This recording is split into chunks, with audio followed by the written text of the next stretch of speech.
The phone call from 50 years in the future. It was a dark and stormy night. Rain lashed against the windows, and the wind howled like a hungry wolf outside. Inside, a young woman named Sarah sat huddled on the couch, a blanket wrapped tightly around her shoulders. She was trying her best to ignore the unsettling feeling that had been plaguing her all day. It was one of those days where every little creak and groan of the old house seemed amplified. Every shadow stretched and distorted, and every minute ticked by at a snail's pace. Suddenly, the phone on the table beside her rang, startling her. The sound echoed in the silent room, each ring reverberating through her bones. Sarah hesitated for a moment, her gaze locked on the phone. It wasn't an unfamiliar number, but she couldn't recall ever receiving a call from it before.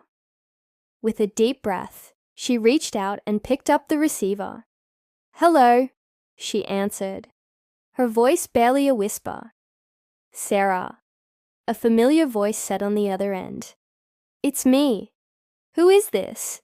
she asked, her heart pounding in her chest. "Don't you recognize my voice, Sarah?" "It's me. We need your help." The voice on the other end was frantic, desperate. As he spoke, the room seemed to spin around Sarah, the wallpaper with its floral patterns blurring into a kaleidoscope of colors. The voice continued, "We're in trouble. We need your help. Please come to the old oak tree by the river. We'll be waiting for you." Then the line went dead. Sarah stared at the phone, her mind reeling. Who was this person? Why did he know her name? And why did he sound so familiar? It was as if a part of her memory was missing, a puzzle piece that fit perfectly, but had been misplaced over time. Before she could dwell on the mystery any further, the phone rang again. Startled, she pulled back as if burnt.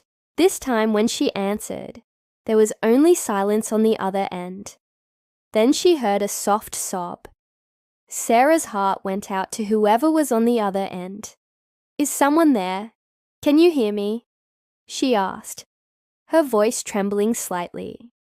A choked sob was the only response. Sarah felt a lump forming in her throat. She wanted to hang up, to dismiss it all as a bad connection or a prank call, but something kept her on the line, some inexplicable force that wouldn't let her break the connection. After what felt like an eternity, the line cleared, and a new voice, raspy and weak, spoke. "Sarah, we need your help. Please bring the blue box. It's important, very important." With that, the line went dead again. Sarah felt a chill run down her spine. What blue box? What were they talking about? A million questions raced through her mind, but no answers came. She looked around the room, her gaze falling on an old wooden chest in the corner. It was filled with her grandmother's things she hadn't looked at in years. With trembling hands, she got up and walked towards the chest. As she opened it, a musty smell wafted out, mingling with the scent of lavender and old paper. Her eyes fell on a small blue box nestled among the old lace and trinkets. She carefully lifted it out, her fingers tracing the faded blue paint. What did this mean? Why were they calling her from the future? And who were they?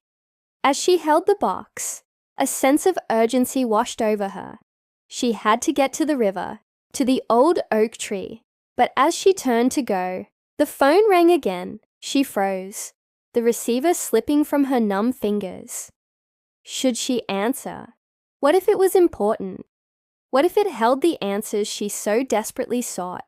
Taking a deep breath, she reached out and picked up the receiver. "Hello," she whispered, her voice echoing in the silent room. On the other end, a distorted voice rasped, "Too late, Sarah. It's too late now." With that, the line went dead. Sarah stared at the phone, her heart sinking. What did they mean? Was it too late? As if to emphasize their words, the wind outside suddenly picked up, shaking the house violently. The rain, which had been a gentle patter until now, became a deafening roar, Sarah felt a surge of panic rising within her. She had to get to the river, to the old oak tree, now more than ever. Grasping the blue box tightly, she rushed out into the stormy night. The ending has been left intentionally open to encourage viewer participation.